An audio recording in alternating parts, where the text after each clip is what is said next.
একটা স্টোরি আপনাদের সামনে পেশ করেছিলাম যে মোহনবাগান সুপার জায়েন্ট যেরকম সিনিয়র দলে গুরুত্বপূর্ণ ভূমিকা পালন করছে, ভারতীয় ফুটবলে এখন এই মুহূর্তে শাসন করছে। তারা আইএসএলে রেকর্ড পয়েন্ট নিয়ে এখন গ্রুপ শীর্ষে রয়েছে, আর 3টা পয়েন্ট পেলেই তারা আইএসএল শিল্ড চ্যাম্পিয়ন হবে। কিন্তু তার সাথে সাথে সিনিয়র দলটার সাথে সাথে তাদের যে যুব দলগুলো রয়েছে, অর্থাৎ জুনিয়র দলগুলো রয়েছে, আন্ডার 13, আন্ডার 15, আন্ডার 17 রিজার্ভ দল, তারাও কিন্তু যথাযথভাবে দারুণ পারফরমেন্স করছে। और ये धोनी की हुई जी गजब ग्रिप कैसे SRMB जैसे SRMB TMT बार की विन ग्रिप टेक्नोलॉजी सीमेंट के साथ बनाए मजबूत पकड़। Grip is important. এবং সেই খবরটা আপনাদের তরফ থেকে প্রশংসিত হয়েছিল, আপনারা অনেক প্রশংসা করেছেন সেই খবরটার। অনেকে গর্বিত হয়েছে যে মোহনবাগানের ওপর যে অভিযোগটা করা হচ্ছিল যে তারা যুব দলের ওপর ফোকাস করে না, সেই যুব দল আজকে এতটা সফল।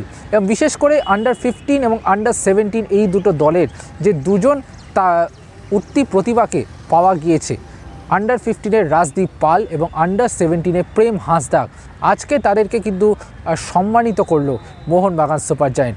আজকে উড়িষ্যার বিরুদ্ধে যে ম্যাচ, তার আগে সাংবাদিক বৈঠক ছিল এবং সেখানে Mohun Bagan head coach Jose Molina এবং দলের সুপারস্টার ফরওয়ার্ড জেমি ম্যাকলারেন উপস্থিত ছিলেন।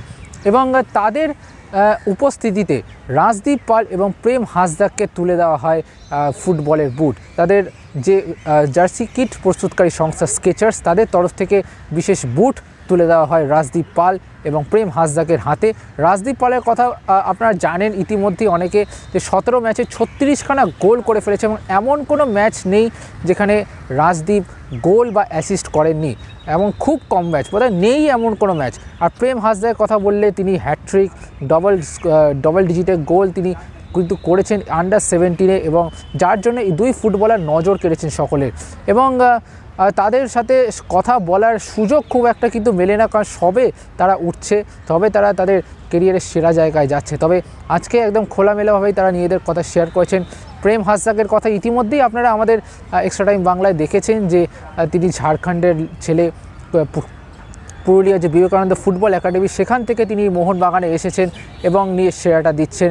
অন্যদিকে রাজদীপ পাল হালি শহরের ছেলে এবং ফ্যাশন জোন একাডেমি থেকে তার মোহনবাগানে আসা, এবং ফ্যাশন জোনের বিরুদ্ধে মোহনবাগানের যুব দলের একটা প্রীতি ম্যাচ হয়েছিল, সেখানে রাজদীপ গোল করেছেন ফ্যাশন জোনের হয়ে। এবং সেখান থেকেই তনুময় বসু, যিনি মোহনবাগানে আন্ডার 13 এবং আন্ডার 15 দলের দায়িত্ব পালন করছেন, তিনি তাকে স্কাউট করে এই দলটায় নিয়ে আসেন এবং সেই সমস্ত কাহিনী শেয়ার করব। এবং আন্ডার 13, আন্ডার 15 দলের সাফল্য এবং সেটা শেয়ার করেছেন তনুময় বসু, এবং আন্ডার 17 ও রিজার্ভ দলের সাফল্য সেটা শেয়ার করেছেন ডেগি কার্ডোসো। চলুন শুনে নিই কী বলছেন তারা, এবং শুনে নেব রাজদীপ পাল এবং অবশ্যই প্রেম হাঁসদাকের কথা। এভরিথিং অন দ্য প্লেয়ার, কারণ হচ্ছে আমরা নিশ্চয়ই এখন অত্যন্ত কিড, এরা অত্যন্ত বাচ্চা পারফর্ম করছে, এবং এবারে এদের এইটাকে ধরে রাখাটা যেমন আমাদেরও কাজ, ওটাকে ধরে রাখাতে ওদেরও কাজ হচ্ছে ওটাকে আমার পারফরমেন্সটাকে ওপরে তুলে নিয়ে যাওয়া। তো বাঙালি প্লেয়ার নেই এইটা কিন্তু একদমই মিথ্যে কথা, আছে প্রচুর প্লেয়ার আছে, কিন্তু বাঙালি প্লেয়ারদের সমস্যা হচ্ছে অন্যদের যে পরিমাণ তাদের ডেডিকেশন রয়েছে, আমাদের বাঙালি প্লেয়ারদের যেটা সমস্যা হচ্ছে আমরা অল্প খেলেই আমরা সন্তুষ্ট হয়ে যাই, যেটা তুমি that is the difference between the other state player and Bangali player. বাঙালি প্লেয়ারদের সমস্যা হচ্ছে আমরা যখন খুব ভালো খেলছি, যখন প্রশংসা হচ্ছে, আমরা সেখান থেকে ফোকাসটা, খেলার ফোকাস থেকে সরে যায়। কিন্তু তুমি যদি বাইরের রাজ্যের প্লেয়াররা, তারা কিন্তু স্ট্রিক্ট করে থাকে খেলার মধ্যে, তারা পারফর্ম করে, যার জন্য ডিফারেন্স। বাঙালি প্লেয়ার নেই এটা এই মুহূর্তে, বাঙালির বহু প্লেয়ার আছে যারা ট্যালেন্টেড প্লেয়ার আছে, তারা আগামী দিনে নিজেদের ধরে রাখতে পারে, আমাদের বাঙালি প্লেয়ার আসবে, এটা আমি বিশ্বাস করি। Every day is learning for us. I just joined recently. It has not been long for me, and yes, we lost that game. And after that, the team I felt was doing good. No doubt, we didn't get result in CFL. We did not qualify. But now I feel my team is doing good. We are getting result. And I already said it before, it takes time, to get into the setup, that understanding should be there, in the team, and that's coming now, we are progressing. कहाँ पढ़ता? कौन class में पढ़ते हो? 10th class. कैसे आप मोहनबागान में आए? ने बुलाया, मेरा मन था मोहन बागान के लिए खेलना, डेवी सर ने बुलाया मुझे ट्रायल के लिए, फिर सिलेक्ट हुआ। तो आपका टारगेट क्या है?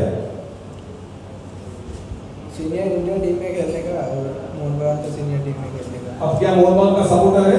जी सर। आप गैलरी से मोहन बागान का सीनियर टीम का मैच देखा कर? हाँ कितना मैच देखा? 3-4 मैच। आपका फेवरेट प्लेयर कौन है मोहन बागान का? डिस्ट्रिक्ट क्लास और इंडिया में? सुनील छेत्री। सुनील छेत्री। ओके, আমি প্রথমে ফ্যাশন জোনে খেলতাম, ফ্যাশন জোনের আস্তে সাথে আস্তে মোহন বাগান আস্তে আস্তে বলো। ফ্যাশন জোনের সাথে মোহন বাগানের একটি ম্যাচ হয়, ম্যাচে স্যার আমাকে সাপোর্ট করে।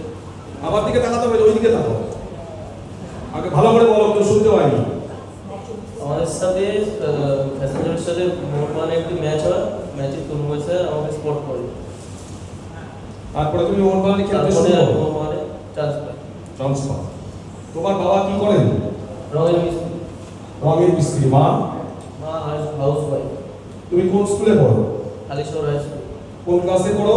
9। তুমি তোমার ফেভারিট প্লেয়ার কে? আমার favourite player Jamie McLaren. Jamie ম্যাকলেনের থেকে বুট পেয়ে তোমার কেমন লাগলো? খুব ভালো লাগে। তুমি কি তোমার আগামী দিনের ইচ্ছা কি? আগামী দিনের ইচ্ছা হয় মোহন বাগানের সিনিয়র টিমে চান্স পাবো, আর ইন্ডিয়া টিমে চান্স পাবো। Extra time.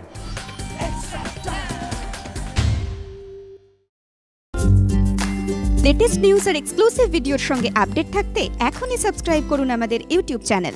বেল আইকনে ক্লিক করতে ভুলবেন না যেন।